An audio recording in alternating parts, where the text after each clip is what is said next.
روشنی روشنی سب کے لیے۔ بسم اللہ الرحمن الرحیم۔ السلام علیکم ناظرین، میں ہوں آپ کا میزبان سید سلمان گل۔ پروگرام ہے روشنی اور آج موضوع ہے عقل۔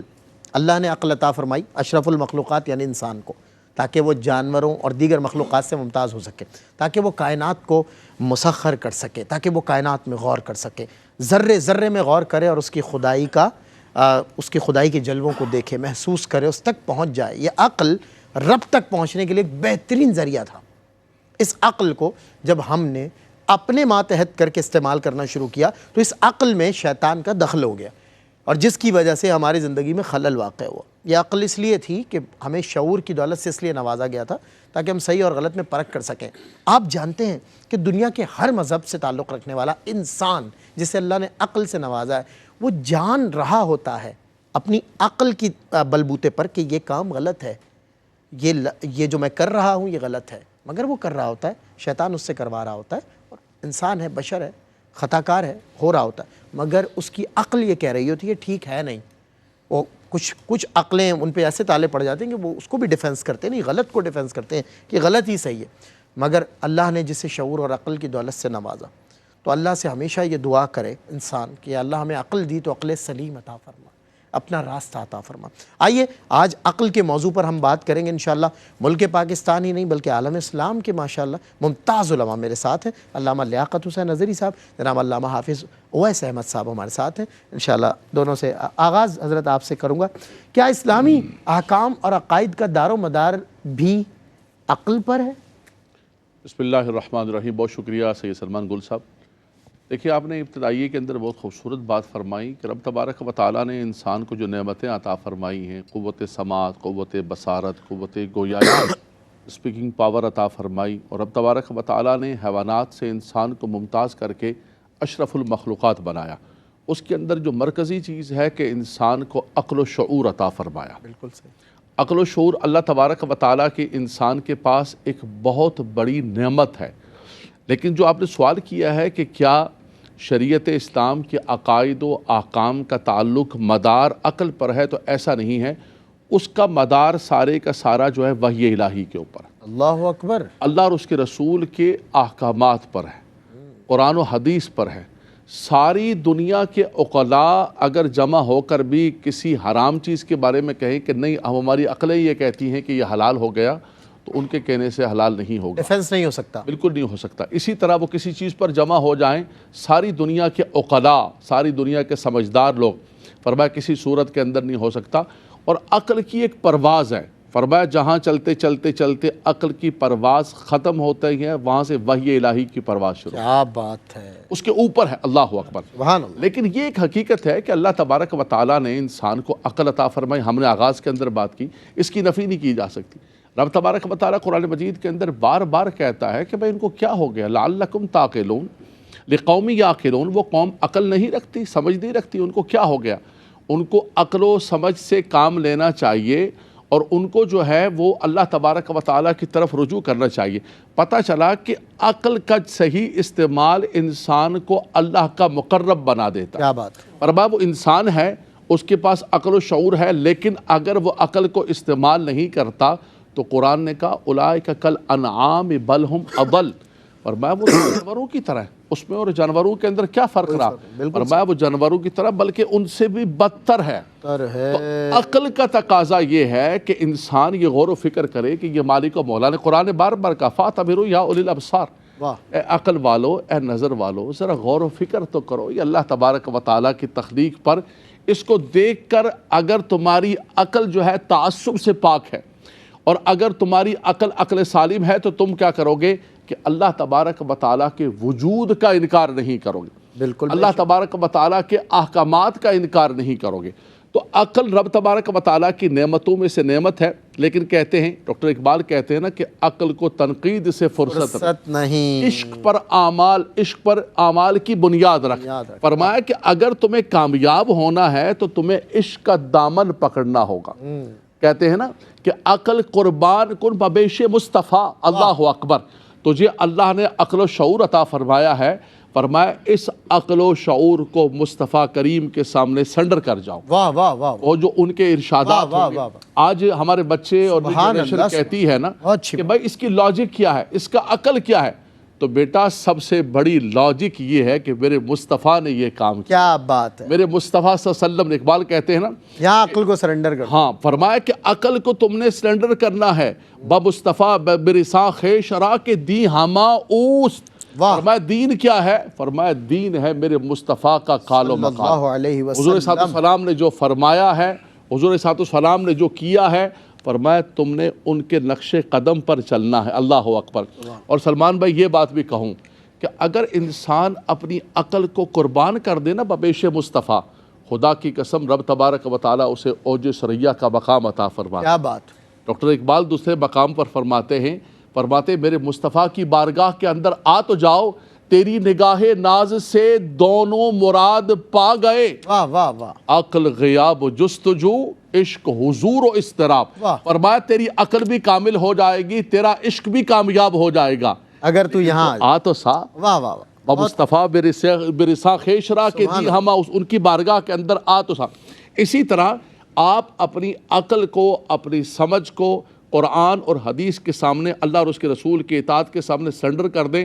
پھر دیکھیں کہ اللہ تبارک و تعالیٰ آپ کے سامنے کیا دریچے کھولتا ہے, کیا راہیں کھولتا ہے, کیا رستے کھولتا ہے. تو عقل اللہ کی نعمت ہے, لیکن سٹرکچر ہے قرآن اور حدیث, اللہ اور اس کے رسول کے احکامات. آپ نے کمال کی بات کی جو میرے دل کو لگی, ہر بندہ مومن کے دل کو لگتی ہے. اقبال نے بھی عشق اور عقل میں عقل کو جب پرے کیا, اس کا ایک ریزن ہے کہ دور رسالت مآب میں جب حضور کے صحابہ میں سے کوئی جا رہا ہے اور ٹہنی کے نیچے سے جھک کے گزر رہا ہے, تو یہ عقل نہیں ہے, یہ عشق ہے. کہا جب حضور کی باری آئے گی, جب حضور کی جناب ہوگی تو ہماری عقل. بالکل. اللہ اکبر اللہ اکبر.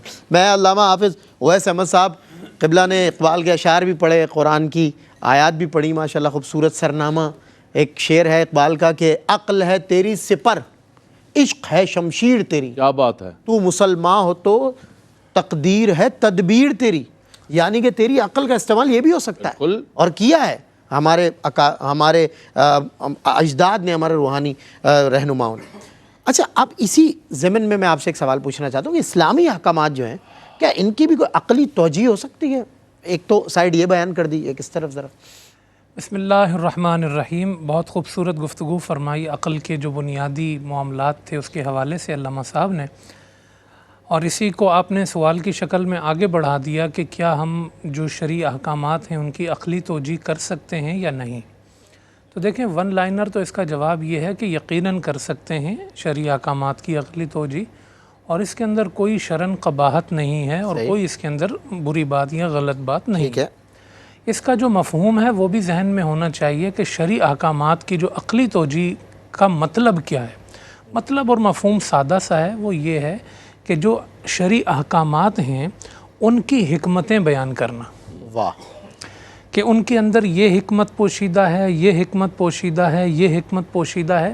مختلف احکامات کی جب آپ حکمتیں بیان کرتے ہیں تو اسے کہا جاتا ہے احکامات کی عقلی توجیہ.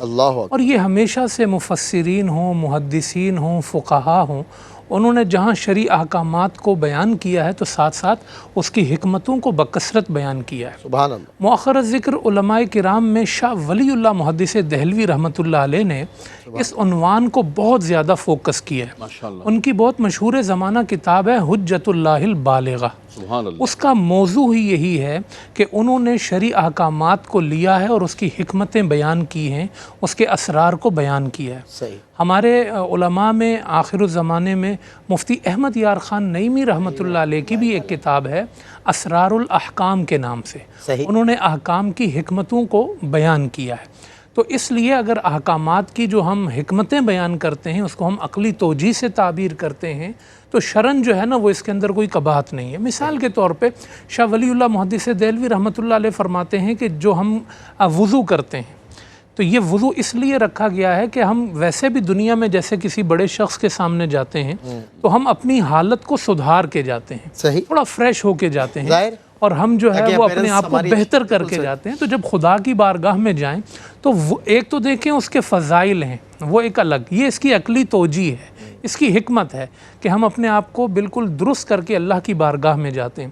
اور اسی طرح وہ یہ کہتے ہیں کہ دیکھیں یہ جو ہمارے اعضاء ہیں اوپن آرگنز ہیں، جو ہمارا چہرہ ہے وہ سامنے ہے، ہاتھ سامنے ہیں، پاؤں سامنے ہیں، تو بیماریوں کی جڑ بھی یہیں سے پکڑی جاتی ہے کہ یہیں سے جراثیم آغاز کرتے ہیں. شریعت نے حکم دیا ہے کہ ان کو آپ دھو لیں اچھی طریقے سے تو بہت ساری بیماریوں سے انسان بچ سکتا ہے.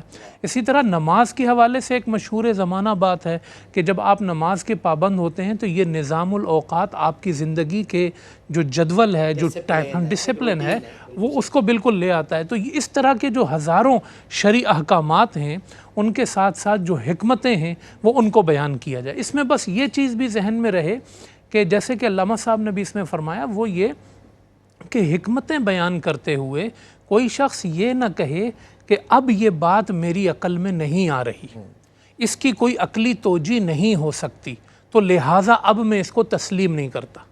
یہ رویہ غلط ہے کہ آپ ڈیپینڈ اس پر نہیں کریں گے. اگر کوئی چیز آپ کو سمجھ میں نہیں آ رہی ہے تو آپ کہیں گے کہ ٹھیک ہے میری عقل یہاں ختم ہو جاتی ہے، مگر جو خدا کا حکم ہے اس کے اندر ضرور کوئی نہ کوئی حکمت موجود ہوگی. تو یہ اس میں درست رویہ ہے کہ جو چیز انسان کی عقل میں نہ آئے تو وہ اس کی بنیاد پر کسی شرعی حکم کی تغلیط نہ کرے، اس کو باطل نہ کرے یا اس کو غلط نہ کہے. اسی طریقے سے بعض اوقات ایسا ہوتا ہے کہ حکمتیں بیان کرتے ہوئے کوئی شخص یہ کہتا ہے کہ جی جو حکمت بیان کرنی تھی وہ میں نے بیان کر دی ہے، اس کے علاوہ اب اس میں کوئی اور حکمت نہیں ہے یا کوئی اور پہلو نہیں ہے.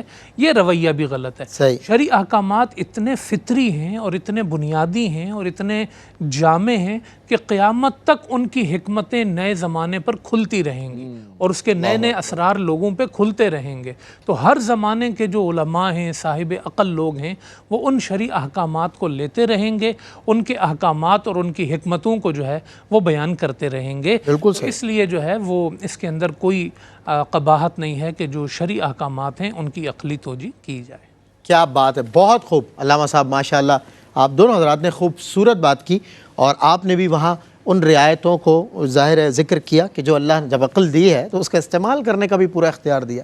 مگر ایک مقام ایسا تھا کہ وہ کہتے ہیں نا کہ تازہ میرے ضمیر میں معرکہ کہن ہوا، اقبال، تازہ میرے ضمیر میں معرکہ کہن ہوا، عشق تمام مصطفیٰ عقل تمام بو لہب. جب حضور کی باری آئے گی تو پھر عقل کا استعمال نہیں ہوگا. پھر یہ آپ چلتے کہ ایسے کیوں ہیں، آپ کہتے ایسے کیوں، پھر یہ سوال نہیں ہے، جو آپ نے کہہ دیا بس ہو گیا. بریک کے بعد ہوتی ہے انشاءاللہ ملاقات.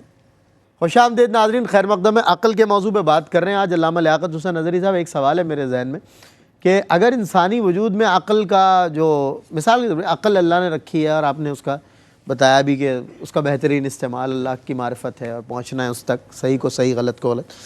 اگر یہ انسانی عقل کا استعمال اگر ممنوع ہوتا تو انسانی وجود میں اس کا کیا کام ہوتا پھر؟ ہاں بالکل صحیح بات فرمایا، بالکل بہترین سوال ہے آپ کا. جی.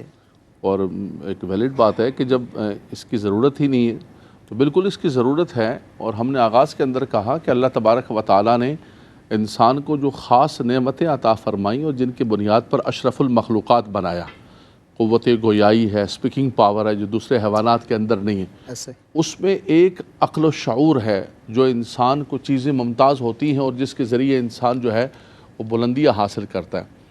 جتنے بھی آپ نے بھی اشعار پڑھے علامہ اقبال کے، میں نے بھی پڑھے، اس میں علامہ نے کہیں عقل کو صفر فرمایا، کہیں عقل کو معاون و ممد قرار دیا کہ یہ عقل اگر صحیح طور پر استعمال کرے یہ تو سواری ہے آپ کی، یہ تو آپ کے ہاتھ کے اندر ایک چھری ہے، یا تو آپ اسے پھل کاٹیں، سبزی کاٹیں، یا کسی کی گردن کاٹ دیں.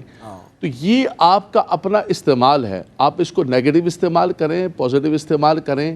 دیکھیں انسان کے اندر چیزیں ہوتی ہیں نا، ہر طرح کا انسان ہوتا ہے دنیا کے اندر، سوچ بچار ہوتی ہے. کسی انسان کے اندر جو ہے وہ منفی چیزیں زیادہ ہوتی ہیں، وہ ہر چیز کو جو ہے منفی سوچ رہا ہوتا ہے.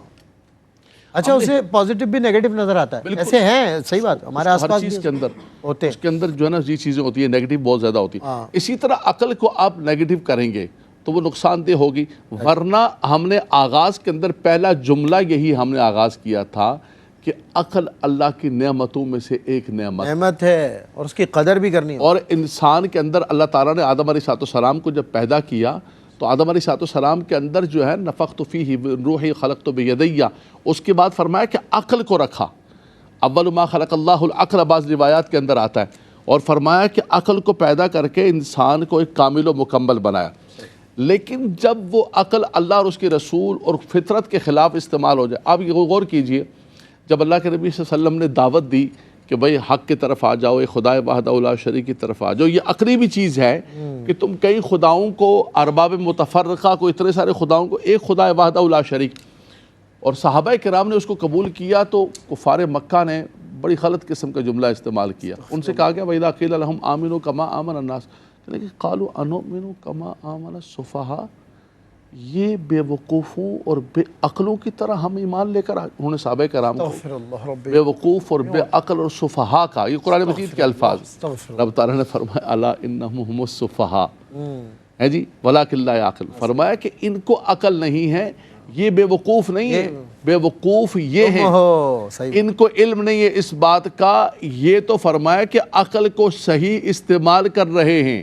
صحیح بات، جو اللہ نے ان کو نعمت عطا فرمائی انہوں نے اپنی اس عقل کو اللہ اور اس کے رسول کے سامنے قربان کر دی۔ اللہ اور تم بنی اسرائیل کی طرح آبجیکشنز کر رہے ہو، آبجیکشن کر رہے ہو، سوالوں پر سوال۔ اچھی جماعت رب تبارک و تعالیٰ نے پھر جماعت صحابہ کو سلمان بھائی معیار قرار دیا پوری امت کے لیے، آمنو کما آمن الناس، فرمایا کو دیکھو سبحان اللہ، مصطفیٰ کریم کی ذات ہے، اور فرمایا اس کے بعد ان کے صحابہ ہیں حضور کی آل، فرمایا ان کو دیکھو۔ تو اب آپ دیکھیے کہ ان کا معیار کیا تھا، بولا یار دیکھو یہ بالکل سمعنا و اطعنا، ہر چیز کو قبول کر رہے ہیں، سرنڈر کر رہے ہیں، تو یہ تو عقل کی بات نہیں ہے۔ اچھا یہی چیز لے کر جاتی ہے انسان کو خرابی کی طرف۔ آپ جیسا علامہ صاحب نے بڑی خوبصورت بات فرمائی، آج ہر بندہ اس کے پیچھے لگا ہوتا ہے کہ مولانا صاحب یہ تو آپ نے بتا دیا کہ زکوٰۃ ہم پر فرض ہے، نماز ہم پر فرض ہے، لیکن اس کی آپ لاجک بتائیں نا، یو نو اس ٹائم پہ مولانا صاحب آپ لاجک نہیں بتا رہے۔ ہم ان کو کہتے ہیں کہ دیکھیں یہ سارے ہمارے بزرگوں نے ساری کی ساری چیزیں کی ہیں، لیکن آپ سب سے بڑی لاجک یہ ہے کہ میرے رب نے، اس کے حبیب نے ہم پر فرض فرمایا۔ سبحان اللہ۔ علامہ اور صاحب نے کوئی بھی شے اسلام میں جو بھی آپ علماء بیان کرتے ہیں لاجک کے بغیر لاجک تو ہے، نہیں، لاجک سے خالی نہیں ہے۔ جیسے علامہ صاحب نے دیکھے وضو کے حوالے سے حجت اللہ الباری کا کتنا بڑا حوالہ دیا، وضو کے حوالے سے، نماز کے حوالے سے، پاکیزگی، ڈسپلن، زکوٰۃ کا فرمایا خذ من اموالہم صدقۃ تطہرہم، زکوٰۃ ادا کرو تمہارا مال پاک ہو جائے گا، لیکن ایک معاشرتی طور پہ بھی اس کی حکمت بیان فرمائی، فرمایا کی لا یکون دولۃ بین الاغنیاء منکم، فرمایا اس کی بڑی لاجک یہ ہے کہ یہ جو دولت ہے یہ سمٹ کے چند ہاتھوں میں مرکوز نہ ہو جائے، 20-22 خاندانوں کے ہاتھوں میں ساری سمٹ کے، اور پوری دنیا کے 2% لوگوں کے ہاتھوں میں ساری سمٹ کے نہ آ جائے۔ پتہ چلا کسی کے پاس نان شبیر۔ اب دیکھیں قرآن نے باقاعدہ طور کی لا یکون دولۃ بین الاغنیاء، اس کی ایک لاجک بھی بیان فرمائی، فرمایا کہ یہ معیشت کا ایک بہت بڑا نظام ہے۔ آج دنیا کے اندر جتنی غربت ہے، دنیا کے اندر جتنی تنگ دستی ہے، آپ یقین کریں قرآن کے اس لاجک کو اگر اختیار کر لیں تو ساری دنیا کے اندر ایک بیلنس قائم ہو جائے گا، بالکل ایک اعتدال کے ساتھ دولت کا ہوگا۔ تو آپ یقین کیجئے کوئی بھی چیز اسلام کے اندر حکمت سے خالی نہیں ہے، لیکن ہم کہتے ہیں کہ اپنی عقلوں کو قربان کر دو اللہ اور اس کے رسول کی تعلیمات کے ساتھ۔ سبحان اللہ، کیا بات ہے علامہ صاحب، بہت خوب بہت خوب۔ میں علامہ حافظ اویس احمد صاحب آپ سے پوچھنا چاہوں گا، بہت سے دینی اور شرعی مسائل جو ہیں وہ عقلی بنیادوں پر حل کیے جاتے ہیں، وہی بات لاجک والی بات، ایک سوال کرنے والا طالب علم کہتے ہیں اس کو لاجیکلی سالو کرو، لاجیکلی سالو بھی کیا جاتا ہے۔ اس کی شرعی کیا حیثیت ہے کہ سامنے والے کی لاجک کو بھی برقرار رکھا جائے، اسے سہمت کیا جائے، اور دینی مسائل عقل کے بنیاد پہ حل کیا جائے؟ بہت اچھا آپ نے سوال کیا کہ کیا دینی مسائل عقل کی بنیاد پر بھی حل کیے جاتے ہیں یا نہیں، تو یقیناً دینی مسائل کا حل عقل کی بنیاد پر بھی پیش کیا جاتا ہے۔ اس کو تھوڑا سا اگر ہم ڈیٹیل میں سمجھیں تو وہ یہ ہے کہ ہمارے ہاں جو شرعی احکامات ہیں، جتنے بھی احکامات دیے جاتے ہیں، جو چیز بھی ہمیں حکم کے طور پہ کہی جاتی ہے کہ آپ نے یہ کرنا ہے، یہ نہیں کرنا، یہ کرنا ہے، یہ نہیں کرنا، اس کے 4 بڑے ماخذ ہیں۔ وہ حکم کہاں سے آتے ہیں؟ ایک اس میں سب سے بنیادی ماخذ ہے قرآن، صحیح، دوسرا ہے سنہ حدیث، تیسرا ہے اجماع امت، اور چوتھا ہے قیاس۔ صحیح۔ اچھا اب دیکھیں یہ جو چیزیں ہیں نا، قرآن، حدیث اور اجماع، ان کا تعلق تو نقل سے ہوا، یعنی یہ ہم تک پہنچی ہیں اس طریقے سے۔ یہ جو چوتھے نمبر پہ میں نے ذکر کیا نا، قیاس ایکول ٹو عقل، صحیح، یعنی یہ بھی شریعت کا ایک ماخذ ہے عقل، اس کی بنیاد پر بھی فیصلے حل کیے جاتے ہیں۔ اس کی مثال میں آپ کو دیتا ہوں، بڑی مشہور و معروف ہے کہ بہت ساری چیزیں ایسی ہوتی ہیں کہ جو ہم جیسے جن کا تعلق اجتہاد کے ساتھ ہوتا ہے یا نئے زمانے کے احکامات ہوتے ہیں، اس میں ہمیں کوئی چیز قرآن و حدیث میں حکم کے طور پہ نہیں ملتی ہے، تو اس کی بنیاد پھر عقل اور قیاس کے طور پہ نکالی جاتی ہے۔ جیسے مثال کے طور پہ نشے کی بہت ساری چیزیں ہیں، اب آپ بولیں گے بھئی فلاں نشے کا ذکر تو قرآن میں نہیں ہے، فلاں نشے کا ذکر تو حدیث میں نہیں ہے۔ اب حدیث اور قرآن میں ایک لفظ آیا خمر، خمر کو اللہ پاک نے حرام قرار دیا ہے۔ بالکل صحیح۔ تو اب خمر کے اندر جو مجتہدین ہیں، عاقلین ہیں، انہوں نے تلاش کیا کہ کون سی چیز ہے جو علت بن گئی اس کے حرام ہونے کی، تو انہوں نے اس میں نکالا خمر کے اندر عقل کو ڈھانپ لینا۔ جی پردہ پڑ جاتا، ہاں پردہ ڈال دیتی ہے یہ چیز، اس لیے اس کو حرام کر دیا۔ اب اب قیاس اور عقل کیا ہے کہ جو چیز عقل پہ پردہ ڈالتی ہے اس کا نام کچھ بھی ہو، اس کا نام آپ گٹکا رکھ دیں، اس کا نام آپ جو ہے وہ نشہ رکھ دیں، یا کوئی بھی چیز ہے، اگر وہ عقل ڈھانپ رہی ہے صحیح بات تو وہ اس کے حکم میں آتی چلی جائے گی۔ ہے نا، وہ دیکھیں نا منہ میں گٹکا رکھا ہوا ہے، 6 گھنٹے ٹرک چلا رہا، اس کی مطلب عقل کام ہی نہیں کر رہی، سامنے دیکھ بھی رہا ہے، بعض لوگوں کی تو عقل اس سے تیز بھی ہو جاتی ہے، وہ میں بحث نہیں کر رہا عقل کا گم ہونا یہاں، مگر یہ ہے کہ کہنے کا مقصد یہ ہے کہ اگر وہ نشہ آور ہے تو دیکھیں اس کا حکم خمر سے ہم نے لے لیا، کس بیس پہ؟ عقل کی بیس پہ، قیاس کی بیس پہ۔ تو بہت سارے شرعی احکامات ایسے ہیں کہ جن کا فیصلہ عقل ہی کی بنیاد پر کیا جاتا ہے، اور اگر آپ قیاس کو باقاعدہ ایک ماخذ کے طور پہ دیکھ رہے ہیں تو ان 4 مآخذ کے اندر آپ سمجھیں کہ 25% حصہ تو ہو گیا نا، بڑی بات، تو بہت سارے بڑی ایکویٹی ہوتی ہے، بہت بڑی چیز ہے، یعنی قیاس کا ہونا ایک شرعی ماخذ کے طور پہ۔ اللہ اکبر۔ اور بلکہ اس میں بڑی مشہور روایت بھی ہے نا کہ حضور علیہ السلام نے حضرت معاذ بن جبل سے کہا تھا کہ بھائی تم فیصلہ کرنے تو جا رہے ہو، یہ بتاؤ کہ کیسے فیصلہ کرو گے؟ تو کہا میں کتاب اللہ میں دیکھوں گا آپ کا فرمان، اور اگر کہا تمہیں نہ ملا تو کہا اجتہد برائے، اللہ اکبر، میں اپنی رائے سے اجتہاد کروں گا، اور وہ اجتہاد کس کو کہتے ہیں؟ ذہن کی جد و جہد کو، بالکل کوشش کو، کہ بھئی میں غور و فکر کر کے اس کا حکم نکالنے کی کوشش کروں گا۔ تو یہ جو آپ نے سوال کیا کہ کیا شرعی احکامات عقل کی بیس پہ بھی حل ہوتے ہیں؟ جی یقیناً حل ہوتے ہیں، اور اس کا سمپل سا جواب ہے قیاس، اور بہت سارے احکامات ایسے ہیں کہ جو قیاس کی بنیاد پہ، عقل کی بنیاد پہ شرعی احکامات کے طور پہ جو ہے وہ نافذ کیے گئے ہیں، اور اس میں جو ہے وہ یہ جو اس کی حدود ہیں یہ ہمیشہ قائم رہیں گی، جو علامہ صاحب نے پہلا جملہ فرمایا تھا کہ عقل جو ہے وہ وحی کے تابع ہے، اللہ اکبر، وہ شریعت کے تابع ہے، سبحان اللہ، وہی عقل کے تابع نہیں ہے۔ کوئی قیاس جو ہے نا وہ قرآن و سنت کے مخالف نہیں ہو سکتا، صحیح بات، وہ قیاس بھی جو ہوگا، عقل بھی جو لڑائی جائے گی، وہ قرآن و حدیث کے اصولوں کے مطابق ہوگی۔ صحیح، اگر کسی کا قیاس یعنی عقل لڑانا یہ قرآن و حدیث کے اصولوں کے خلاف ہوا تو اس قیاس کو کہتے ہیں قیاس فارق مال فارق، اب باطل ہے وہ، اب نہیں قبول، بات وہی ہے کہ مد مقابل آ گیا اللہ قرآن و حدیث۔ ہاں قرآن و حدیث تو ہے جو عقل ہے نا، ہے وہی کے تابع ہے، اس کی تابعیت کے اندر پھر اس سے جو ہے نا بہت سارے فیصلے بھی کیے جاتے ہیں، اور یہ اللہ نے نور رکھا ہی اسی لیے ہے عقل میں، دماغ میں، یہ نور ہے ہی اسی لیے کہ جو ہے نا وہ اس کے ذریعے انسان جو ہے وہ صحیح کو صحیح اور غلط کو غلط اور چیزوں میں امتیاز اور فرق کرے۔ ایک آپس کی بات ہے کہ مد مقابل جب اللہ اور اس کے رسول کا بندہ مومن کیسے مد مقابل آ سکتا ہے؟ یہاں تو اغیار بھی آپ سے ہی فیض لے رہے ہیں، مطلب اللہ اور اس کے رسول کے جو فرامین ہیں کو دنیا میں چسپاں کیا جاتا ہے، بل بورڈز پہ دکھایا جاتا ہے۔ مطلب ایک بات جو ایک ماں کے لیے بیٹے کی یا بیٹے کے لیے ماں کی جو رسول اللہ سے مروی ہوتی ہے اس کو چسپاں کیا جاتا ہے، بھائی بہترین ترین بات ہے دنیا کی ہے، بہترین ترین نصیحت ہے، یہ اغیار بھی فیضیاب ہوتے ہیں یہاں پر۔ یہ الگ بات ہے کہ کہیں نہ کہیں ان کی عقل اگلے اس میں سوال جو آئے ہاں انشاءاللہ میں اس پر بھی آپ سے مزید کچھ بات کرنا چاہوں گا، فی الحال ایک وقفہ، اور وقفے کے بعد انشاءاللہ عقل کا آج موضوع ہے۔ یہ جو عقل ہے جب اللہ اور اس کے رسول کے تابع ہو جاتی ہے تو یہ دنیا پہ راج کرتی ہے، اور جب عقل اللہ اور اس کے رسول کے مد مقابل آ کے کھڑی ہو تو یہ حیوانوں سے بدتر کر دیتی ہے۔ اس اشرف المخلوقات کو بریک کے بعد ہوتی ہے ملاقات۔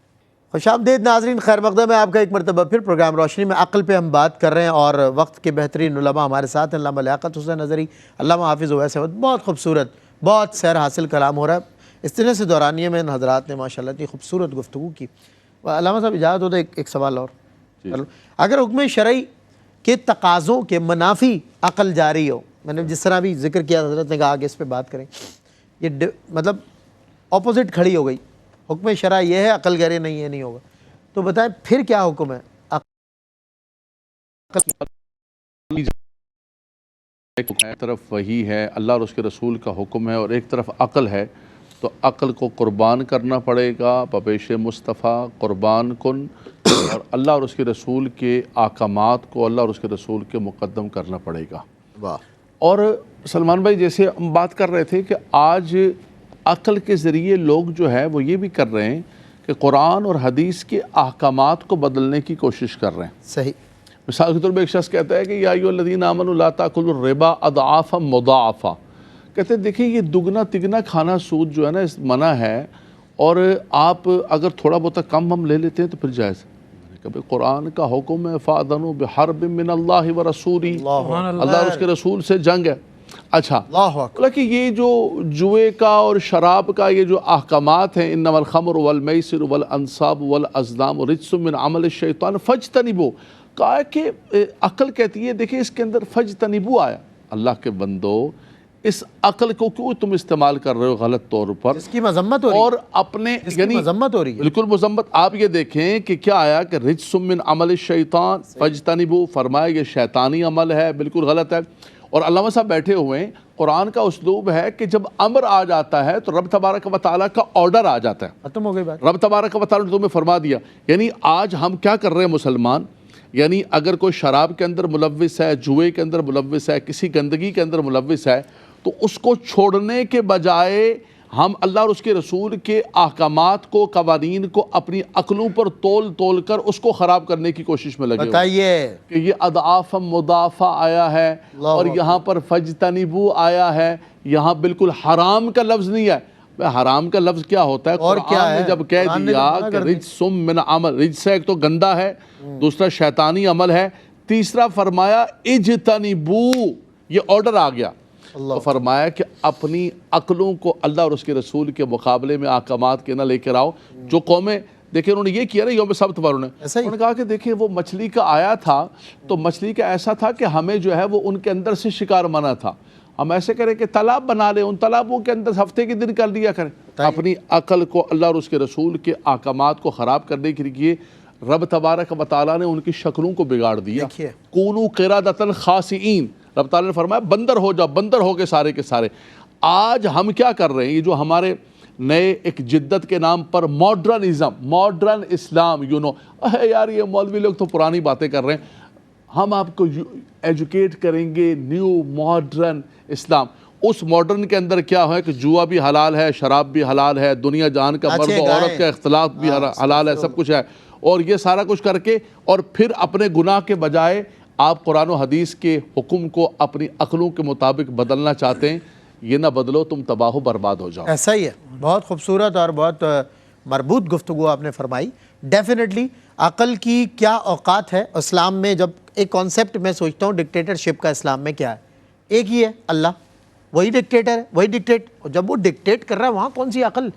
غلام جو ہے حضرت، غلام حضرت علی رضی اللہ تعالیٰ نے فرمایا نا کہ اگر عقل کے پیچھے ہی چلنے والے ہوتے تو یہ جو پاؤں پہ مسے کا حکم دیا ہے تو میں کہتا اب نیچے سے مسا کر لو۔ اللہ، جب حضور نے کہہ دیا اوپر سے کرنا ہے تو سمجھ میں آئے نہ آئے، عقل ادھر رہے، مصطفیٰ کا حکم واہ واہ، کیا بات ہے، اللہ اور اس کے رسول کے حکم کے آگے عقل کا کوئی استعمال نہیں، مطلب ظاہر ہے یہاں یعنی کہ اندھی تقلید ہوگی اللہ اور اس کے رسول کی، بالکل دو ٹوک بات ہے یہ، سیدھی سیدھی۔ اور یہ بندہ مومن کا اس مسلمان اپنی عقل کو اللہ اور اس کے رسول کے خلاف استعمال کرے، استغفر اللہ۔ اللہ قرآن میں اس طرح بھی تو مخاطب کرتا ہے علامہ صاحب کہ کیا تمہیں عقل نہیں ہے، کیا تم غور نہیں کرتے؟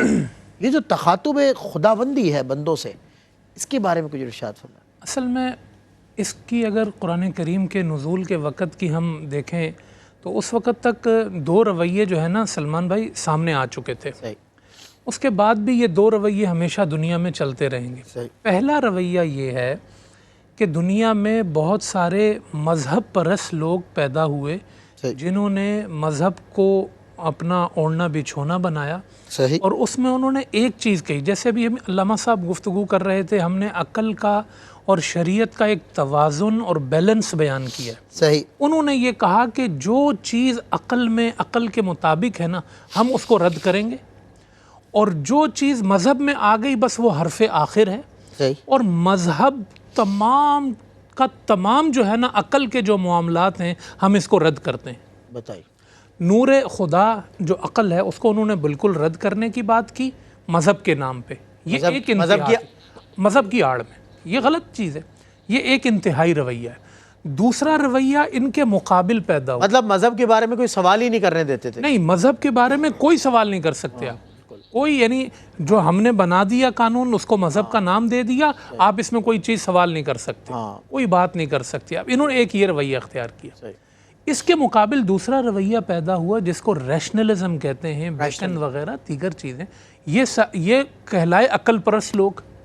انہوں نے دنیا میں یہ کہا کہ ہر چیز کا فیصلہ عقل کرے گی، جیسے انہوں نے یہ کہا نا کہ عقل کا نور کچھ چیز ہی نہیں ہے، انہوں نے یہ کہا کہ عقل ہی عقل ہے، عقل کے سوا کچھ نہیں ہے، اللہ جو چیز عقل کے مقابل آئے گی ہم اس کو رد کر دیں گے۔ اللہ، یہ دو رویے ایسے ہیں جو دو انتہائیں ہیں، دو انتہائیں ہیں۔ لیکن جب میرے رب کا قرآن آیا تو ایک طرف وہ یہ کہہ رہا تھا انا انزلناہ، ہم چیزیں نازل کر رہے ہیں، اللہ، تو نزول کا مطلب تھا وہی، اس کو مانو، اور دوسری طرف قرآن کہہ رہا تھا یعقلون تعقلون فاعتبروا یا اولی الابصار، او بھائی یہ عقل ہم نے دی ہے، یہ ہماری شریعت کی متناقض نہیں ہے عقل، ہاں یہ جو عقل ہے یہ کوئی دین کی مخالف چیز نہیں ہے، عقل سے کام لو، فہم سے کام لو۔ قرآن نے تو عقل کو کتنے نام دیے ہیں، اس کو لبن کہا ہے، عقلن کہا ہے، بصیرت کہا ہے، اس کو افئدہ بھی قرآن جو ہے نا دل کی جو بات کرتا ہے نا کہ دل تمہارا پوچھا جائے گا دل کے بارے میں، ہاں لقوم یعقلون وجعل لکم السمع والابصار والافئدہ، یہ جو دل ہے، دل سے مراد عقل ہے، تمہاری عقل کے بارے میں پوچھا جائے گا کہ عقل کیوں استعمال نہیں کی تم نے۔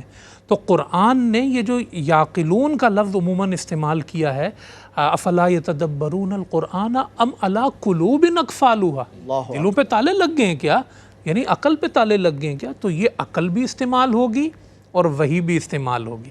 اس کے خوبصورت بیلنس کو شریعت کہتے ہیں، اس کے خوبصورت بیلنس کو قرآن، حدیث، سنت، اجماع اور قیاس کہتے ہیں۔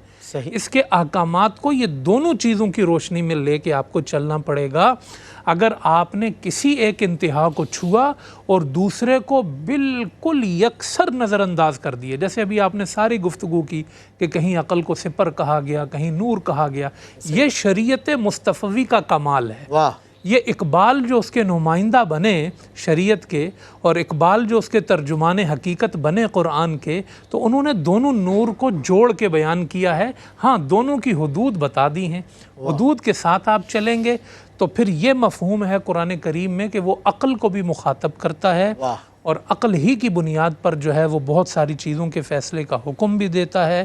پچھلی قوموں کی سیرتیں بیان کر کے بھی وہ عقل کو دعوت دیتا ہے کہ سوچو جو ان کا حال ہوا تھا وہ تمہارا حال نہ ہو جائے، تو یہ عقل سے ہی بندہ غور کرے گا نا، یہ بہت ساری چیزیں عقل ہی پر بیس کرتی ہیں، تو اس لیے یہ جو وحی ہے اور عقل ہے اس کا بیلنس قائم کرنے کے لیے بارہا قرآن کریم میں عقل کی بات کی گئی۔ کیا بات ہے، اور دنیا میں عقل کے نمائندے بھی بے انتہا آئے، انگنت آئے، خدا کے نمائندے بھی آئے، اور خدا کے نمائندوں کو دیکھیے اللہ نے کن عزتوں سے سرفراز کیا، کس طرح ان کو اللہ رب العزت نے اب یہ مثال کے طور پہ بات کرتے ہیں افلاطون کی، ارسطو کی، سقراط کی، یہ سب عقل کے نمائندے تھے، اور بات کرتے ہیں ابراہیم کی، عیسیٰ کی، موسیٰ کی، محمد عربی صلی اللہ علیہ وسلم کی، یہ سب خدا کے نمائندے ہیں۔ تو بتائیے دنیا کی کوئی عقل ان کے مد مقابل آ سکتی ہے؟ دنیا کا عاقل ترین انسان یہ کہنے پر مجبور ہوا، مزید 7 سال اس نے ریسرچ کی کہ میں جو دنیا کے 100 بہترین ترین لوگوں کا شمار کرنا چاہتا ہوں اپنی اس کتاب میں جو دنیا کی معروف ترین کتاب ہے دا 100، اس میں اس نے بڑی کوشش کی 7 برس مزید کہ میں آلٹرنیٹ نمبر 1 پہ اپنے نبی کو لے آؤں یا کسی اور انسان کو لے آؤں یا دنیا کے کسی اور مذہب اور ادیان سے تعلق رکھنے والے عاقل کو لے آؤں، مگر محمد عربی کے آگے وہ کسی کو نہیں لا سکا، اور سب سے پہلے اس نے نام لکھا محمد عربی۔ وجہ یہ خدا کے نمائندے تھے، اور یہ عقل کا نمائندہ بھی یہاں آ کے زانو تلمذ اختیار کر گیا جو انہیں مانتا بھی نہیں تھا۔ جو جو پیغام آدم نے دیا وہی پیغام 1,24,000 نے دیا۔ اللہ اکبر۔ فلسفی ہر نئی بات کرتا تھا، مگر دیکھیے دین جو بات کرتا تھا، فلسفہ بھی کہیں نہ کہیں وہیں سے کچھ اخذ کر کے دنیا میں عزت پاتا تھا۔ اور وہ فلسفی جسے بحث کے اندر خدا ملتا نہیں، ڈور کو سلجھا رہا ہے پر سرا ملتا نہیں، اس فلسفی کو دنیا میں نہ کچھ ملا نہ دنیا سے جانے کے بعد کچھ ملا۔ اور ایک خدا کے نمائندے جانے کے بعد بھی آج تک اور تا صبح قیامت لوگ ان کا نام لیتے رہیں گے۔ اللہ ان کو عزت عطا فرماتا رہے گا۔ میں علامہ لیاقت حسین نظری اور علامہ حافظ اویس احمد صاحب ان دونوں سے ایک منٹ کا بس پیغام لے لیتا ہوں، میسج۔ آج عقل کا موضوع تھا، اس پر کوئی میسج دینا چاہیں؟ اسپیشلی ینگسٹرز کو عقل زیادہ استعمال کرتے ہیں اور بعض اوقات وہ ڈیفینڈنگ جو ایرا ہوتا ہے اس میں جا کے کھڑے بھی ہو جاتے ہیں۔ ظاہر عقل ہے، کیا کریں؟ دیکھیں، عقل استعمال کیجئے۔ عقل رب تبارک و تعالیٰ کی ایک بہت بڑی نعمت ہے اور ہم اس کی نفی نہیں کرتے ہیں۔ اللہ کی اس نعمت کو استعمال کیجئے، لیکن اس کو وحی الہی اللہ اور اس کے رسول کے احکامات کے مقابل مت لے کر آئیں۔ جہاں اللہ رسول کا حکم آ جائے تو بیٹا اپنی عقلوں کو سرنڈر کر دیں، بالکل صحیح، اور اس کے رسول کے احکامات کو بہت زبردست پیغام دیا۔ قبلہ آپ کوئی پیغام دینا چاہیں گے؟ بس میں بھی ون لائنر یہ عرض کروں گا اس مرحلے پر کہ جیسے علامہ صاحب نے تو بچوں کو مخاطب کیا، میں اپنے بہت سارے جو دین سے وابستہ لوگ ہیں، قرآن کے بیان کرنے والے، حدیث کو بیان کرنے والے علماء، خطبہ، بہت سارے ہمارے بھائی دوست احباب، اور خود میں بھی اس میں شامل ہوں، ہر انسان اس میں شامل ہے۔ ہمارے پیارے آقا صلی اللہ علیہ وسلم نے جو دین پیش کیا نا، کہ 23 سال میں آپ نے اس کو دنیا کے کونے کونے تک اس کی جو ایک اثرات قائم کی ہے، صحیح۔ تو دین کو پیش کرنا جو ہے نا عقل کی بنیادوں پر، بصیرت کی بنیادوں پر، یہ بڑا اہم ہے اس دور میں۔ اللہ اکبر۔ کہ جب لوگ ہر چیز کی ایک لاجک تلاش کر رہے ہیں اور ایک ہے، تو دین کے پیش کرنے کا انداز بھی اتنا لاجیکل اور خوبصورت ہو کہ وہ سننے والوں کے لیے خود قبول کا باعث، قبولیت کا باعث بنے۔ یہ ہماری بھی ذمہ داری ہے، بالکل صحیح بات، اس کو پوری بصیرت کے ساتھ بیان کرنا چاہیے۔ عقل میں منفیت کا دخل نہ ہو، اس لیے پریزنٹیشن اچھی ہونی چاہیے۔ تو اخلاق سے پیش آؤ، لوگوں سے محبت سے پیش آؤ، جس طرح خدا کے نمائندے پیش آیا کرتے تھے، تکلیفوں کے بعد بھی لوگوں کے ساتھ نرمی برتتے تھے، پیار کرتے تھے، اخلاق سے پیش آتے، مینرز تھے بھائی، ان کے مینرز کو دیکھ کر دنیا متاثر ہوتی تھی۔ عقل سرنڈر کر جاتی تھی، نہیں یہ مینرز بہت ہائی ہے، میری عقل بہت چھوٹی ہے۔ علامہ اقبال نے کہا عقل ہے تیری سپر، عشق ہے شمشیر تیری، تو مسلمان ہو تو تقدیر ہے تدبیر تیری۔ السلام علیکم ورحمۃ اللہ وبرکاتہ۔ روشنی سب کے لیے، روشنی روشنی سب کے لیے، روشنی روشنی سب کے لیے، روشنی روشنی سب کے لیے، روشنی روشنی سب کے لیے، روشنی